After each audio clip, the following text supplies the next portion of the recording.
online sports and entertainment video. My name is Wood. Please consider becoming a subscriber to the channel if you like the way that any of the information is being broken down, presented, previewed, recap, discussed, analyzed, whatever. Leave a comment, hit the like button, rock out with me a little bit. Shout out to CJ Goodfella and his channel. He did a video yesterday, I believe, on Jay-Z being inducted into the Rock and Roll Hall of Fame. That was the big headline. I think Foo Fighters was also in there, Go-Go's, Tina Turner, Carole King, and somebody named Todd Rundgren. Familiar with, but that was the big headline.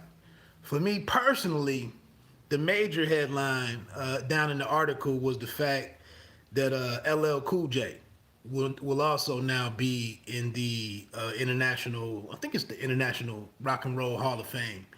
And I'm over the moon about that.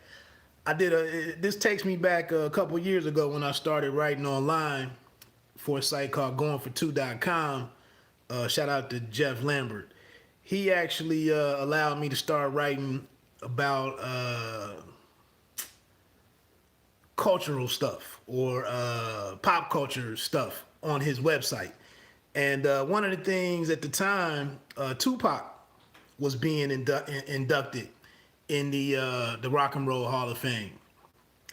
And, you know, no slight at Tupac, but I just always felt like the first solo rapper that should have been in the Rock and Roll Hall of Fame, in my opinion, should have been LL Cool J. And now it's happening. So what's going on is LL is receiving this Musical Excellence Award. He's been on the ballot 6 times and has never made it through to actually be one of the inductees. So LL and another group called Kraftwerk, I remember them from years ago. They also got into the Hall of Fame on this same situation by receiving some kind of separate award. The one thing in the article that I couldn't quite make out is this puts them in the this puts their image and them, you know, their likeness in the Hall of Fame, but are they actually Rock and Roll Hall of Famers? So I couldn't really make, like, if we speak about LL moving forward, will he be? Would it be official in saying, you know, Rock and Roll Hall of Famer LL Cool J? Would that be a true statement? I couldn't make that out. But what they did say in the article, and I think I read this on Variety.com. They made these awards up because the organizers or whatever, the founders or the current leadership of the Rock and Roll Hall of Fame, they were kind of in a tough space with there not being a way for with a group like Kraftwerk and an artist like LL Cool J to make it in. It wasn't happening. So this provided them an out or a workaround. And what the quote in the article was, this allowed the Rock and Roll Hall of Fame to make it right. That's where these guys should be. They should be in the Hall of Fame. And I wholeheartedly agree. Before some other statements, just, you know, I do think this is important. I know we can run with, you know, Jay-Z being Illuminati and Jay-Z being, you know, a one percenter or Jay-Z, whatever.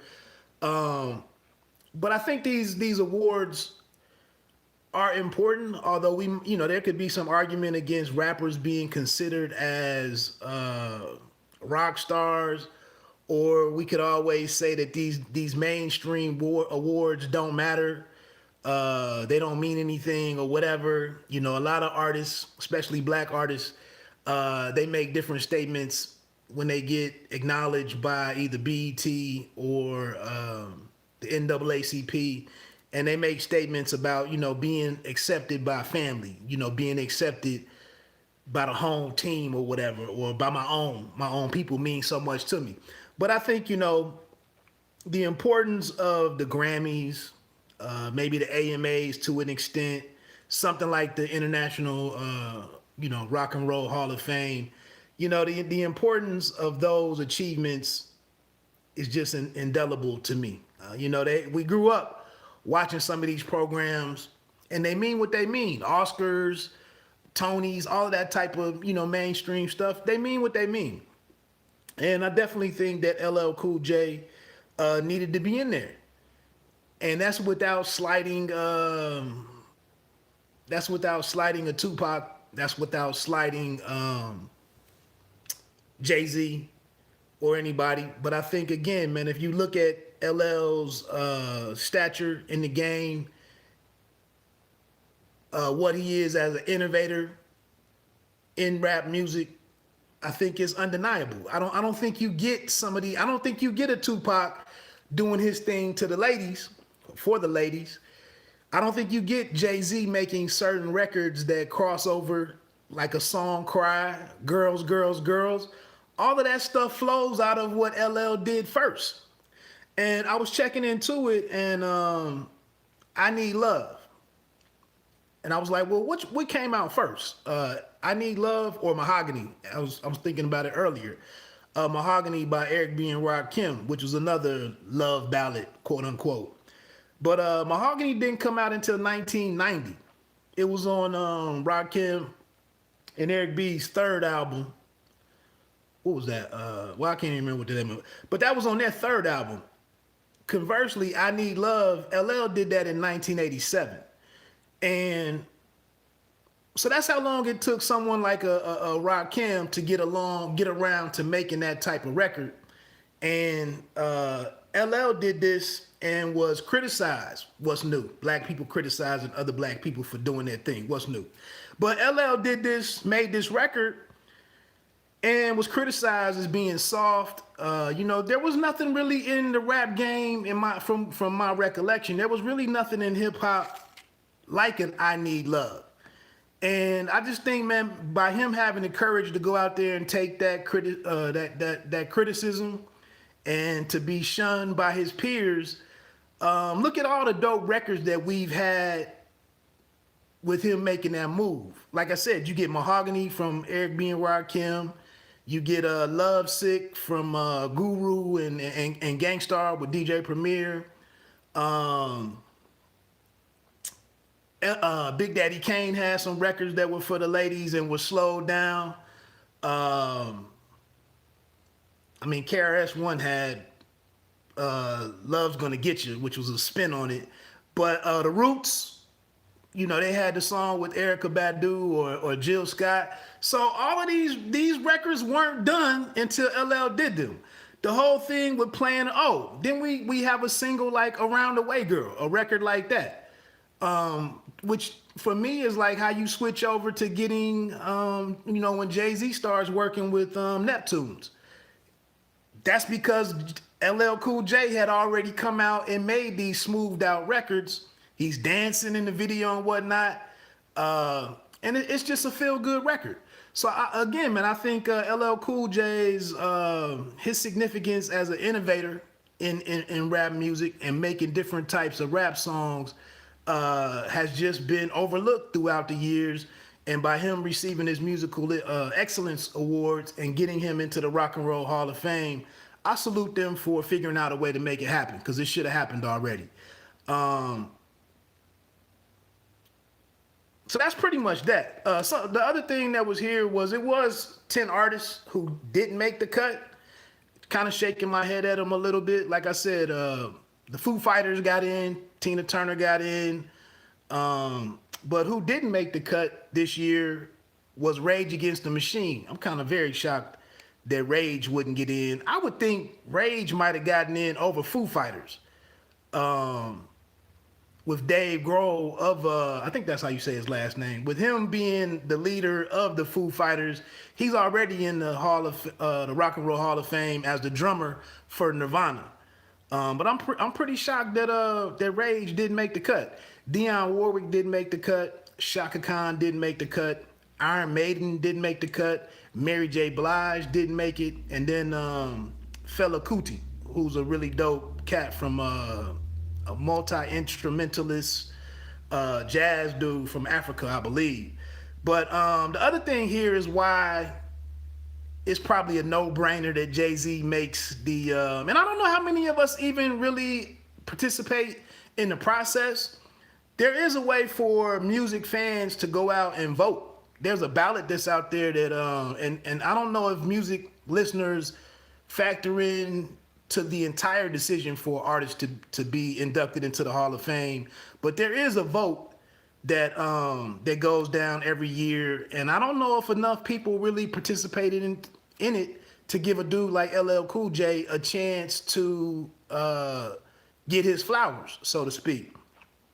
Conversely, as well as Jay-Z has been cooking over the last 10 years, 15 years, 20 years, or whatever, the 18 years, whatever it is at this point, it's very easy for, probably the other part of the other component of the vote, which is probably made up by other Hall of Famers, and then the people that run the Hall of Fame, they see Jay-Z's name, and it's a no-brainer that they put him through.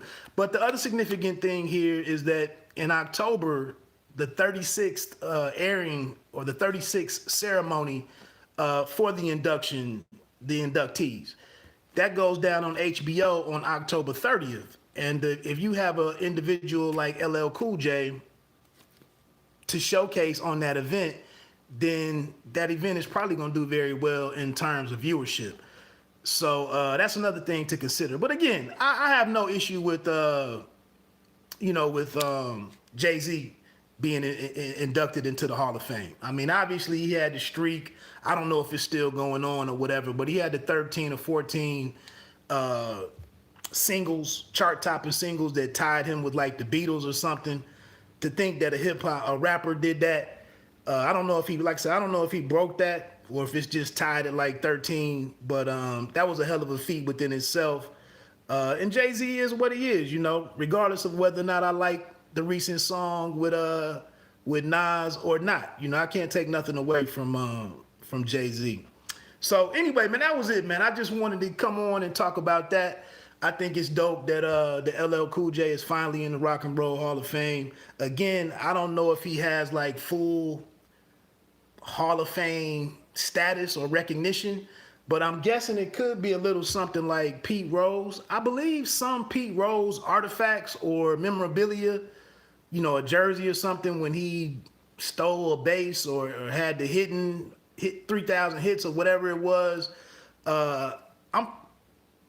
I think those items, like the jerseys or the cleats or whatever, I think those items still made it into baseball, to the baseball or Cooperstown or whatever.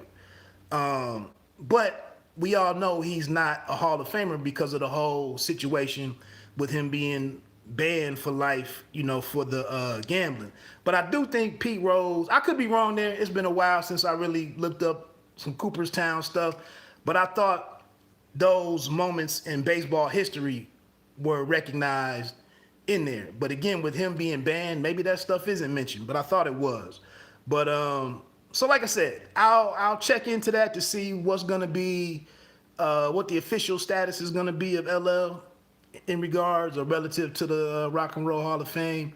But I'm glad that they figured out a way to make it happen, because definitely you just can't have modern day rap music and solo MCs, solo rappers. All of that comes from what LL Cool J did. Jumping around in the I'm Bad video with no shirt on and, putting on a little bit of, getting buffed a little bit, putting the baby oil on and dancing around and whatnot. The gold chains. Everybody was wearing gold chains though.